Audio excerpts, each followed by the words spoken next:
Travail sur l'ombre. Comprendre, révéler et intégrer ce qui a été rejeté. Le travail sur l'ombre commence là où l'être cesse de vouloir être seulement lumière. Ton ombre n'est pas une ennemie. Elle est la mémoire vivante de tout ce que tu as appris à cacher pour être aimé, accepté, valorisé, en sécurité. Elle contient ce que tu as refoulé, nié, jugé, déguisé. Elle contient aussi ta puissance brute, ta vérité non domestiquée, ton instinct intact. L'ombre ne se limite pas aux parts honteuses ou aux comportements jugés négatifs.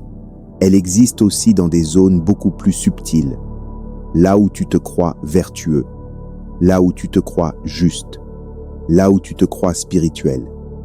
Aider les autres peut nourrir une image de bonté.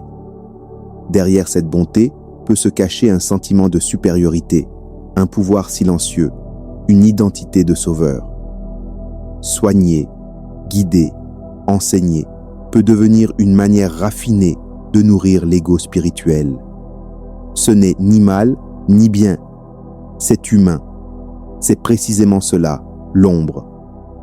Travailler avec l'ombre n'est pas confortable. C'est une expérience qui désarme les identités, qui fissure les récits, qui met fin au rôle. Ce travail ne cherche pas à corriger, mais à intégrer, à reconnaître que tout ce qui vit en toi fait partie de l'expérience humaine complète. Dualité, conditionnement et illusion du bien contre le mal. Depuis l'enfance, tu as été entraîné à te percevoir comme bon ou mauvais. Récompensé quand tu entrais dans le cadre. Corrigé quand tu en sortais. Ce conditionnement a façonné ton comportement, mais il t'a aussi coupé de ton intuition profonde. Tu as appris à jouer un rôle pour survivre, pour être accepté, pour éviter la punition ou le rejet. Le problème n'est pas la bonté. Le problème est l'identification à une image de bonté. Quand tu te définis comme bon, tu dois rejeter tout ce qui ne correspond pas à cette image. Et ce rejet devient ton ombre. Le bien et le mal ne sont pas des absolus. Ce sont des constructions contextuelles, culturelles, historiques. Ce qui est jugé juste dans un contexte peut devenir condamnable dans un autre. La réalité humaine est mouvante, complexe, contradictoire. Et pourtant, chacun de nous est capable de jalousie, de colère, de dureté, de violence, de manipulation, de froideur, même à petite échelle. Cela ne fait pas de toi quelqu'un de mauvais. Cela fait de toi un être humain. La ligne entre le bien et le mal ne traverse pas les peuples ni les idéologies. Elle traverse ton propre cœur. Elle bouge avec le temps, avec les blessures, avec la conscience. Impermanence, observateur et équanimité. Tout est impermanent. Les situations, les émotions, les pensées, les identités. La souffrance naît de l'attachement et du rejet. Vouloir que quelque chose soit ou ne soit pas crée une tension permanente, car la vie est mouvement. Le cœur du travail sur l'ombre consiste à retrouver la position de l'observateur. Tu n'es pas tes pensées. Tu n'es pas tes réactions. Tu n'es pas tes actes. Tu es ce qui observe tout cela. La méditation n'est pas une fuite, c'est un retour vers cet espace intérieur où les pensées passent comme des nuages, sans définir le ciel. L'ego résiste à cette vérité. Il se nourrit des histoires. Il se maintient par l'identification. Il n'est pas une entité à détruire, mais une construction à éclairer. Comme l'obscurité disparaît quand la lumière est présente, l'ego se dissout quand la conscience est incarnée. Action authentique versus jeu social.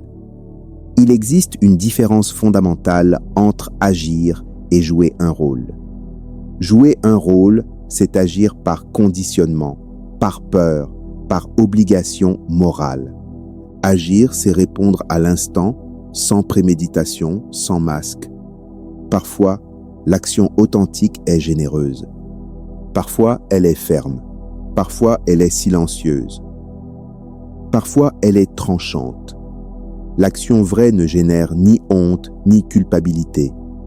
Elle laisse place à l'observation et à l'intégration. Elle ne cherche pas à plaire. Elle cherche à être juste intérieurement. Lorsque tu t'autorises à être vrai, l'armure tombe, et avec elle disparaît le besoin de prouver, de sauver, de convaincre. L'amour et la compassion cessent d'être des idéaux et deviennent des états naturels. Le paradoxe de l'intégration. Ce que tu refuses en toi se renforce. Ce que tu accueilles se transforme. Chercher à changer une part de toi par rejet ne fait que l'enraciner davantage. L'intégration n'est pas une complaisance, c'est une reconnaissance lucide.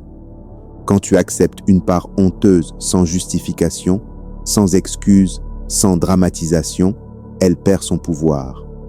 L'ombre n'a besoin que d'une chose pour se dissoudre, la présence. Amour de soi, réel et ombre. L'amour de soi ne consiste pas à se sentir bien en permanence. Il consiste à rester présent même quand tu ne vas pas bien. Aimer seulement les parties lumineuses de toi est une forme de rejet. L'amour véritable inclut ce qui est maladroit, dur, fragile, contradictoire. Quand tu aimes tes zones d'ombre, tu deviens capable de voir les autres sans illusion. Les relations cessent d'être des jeux de masques. Elles deviennent des espaces de vérité. Ego, ombre et conscience supérieure. L'ego est l'ensemble des récits que tu racontes sur toi. Ton être profond est celui qui écoute ces récits. Le danger n'est pas d'avoir un ego. Le danger est de croire l'avoir transcendé. L'ego spirituel est le plus subtil. Il se cache derrière des discours de lumière, de pureté, de sagesse. Il se dissout non par la lutte, mais par l'observation honnête. Honorer ton petit moi avec ses contradictions ouvre naturellement l'accès à la conscience plus vaste. Faire émerger l'ombre à la conscience. Tout ce que tu caches mérite d'être regardé. Tout ce que tu refuses mérite d'être reconnu. Tes déclencheurs sont tes enseignants. Ce qui te dérange chez l'autre révèle ce qui cherche à être intégré en toi. Lorsque tu identifies un jugement, cherche comment cette même énergie vit, même subtilement, dans ta propre expérience. Non pour te condamner, mais pour te réunifier. Demander un miroir à tes proches peut aussi révéler des zones aveugles. Non pour te définir, mais pour observer ce qui te touche, ce qui résiste, ce qui fait mal. Le travail avec le miroir physique est simple et puissant. Regarde-toi. Nomme ce que tu refuses d'être. Répète-le jusqu'à ce que le mot se vide de sa charge. L'ombre se dissout quand elle n'est plus niée. Devenir l'observateur. Être l'observateur ne signifie pas se dissocier. Cela signifie être présent sans se confondre. Tes réactions sont souvent des mécanismes de protection. Les voir avec tendresse permet de guérir sans violence intérieure. La méditation n'a pas besoin d'être parfaite.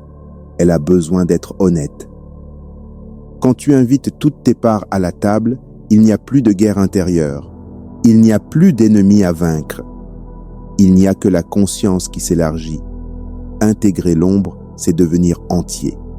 Le travail sur l'ombre n'a pas pour but de te rendre meilleur. Il a pour but de te rendre entier. Quand l'être cesse de se diviser, la paix apparaît sans effort. Quand tout est accueilli, rien ne cherche à s'imposer.